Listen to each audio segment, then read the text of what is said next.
اسعد الله اوقاتكم متابعينا. جهز توفر ويانا واحد من موديلات معمل معرض السيف اللي يكون بالتو كلار باللون الشمباني والاوف وايت بهذا الشكل. كنتور 6 ابواب طابقين ملحق 5 قواطع، واللي نقصد به 5 قواطع تكون بيبان الوسط مفصولات كل وحده على حده بهذا الشكل. مثل ما معوديكم احنا الداخل كله يكون صاج طبيعي وفرش وقبق بلوك والنرماده شريطيه على طول الباب مثل ما واضح عندكم، والقواطع الداخليه تكون حسب رغبتكم.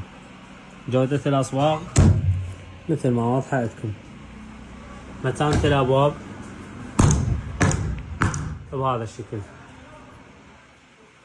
الطرف اللي على اليسار يحتوي على بيبان عدد 2 ومجر.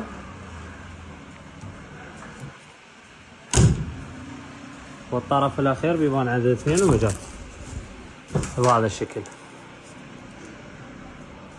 بيبان الوسط ملحقين وبيبان. زاوية الملابس تكون بيبان عدد 2 ومجر. ايضا داخل مالتها صاج. ميز البلازما راح يكون بهذا الشكل والجمال بيبان عدد 2 ومجر.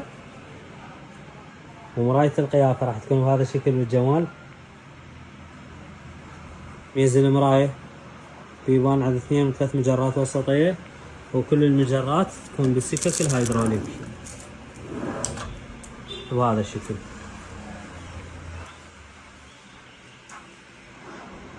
سرير هذا الموديل يجي وياه شازلون هدية والاسطح كلها بهذا اللون.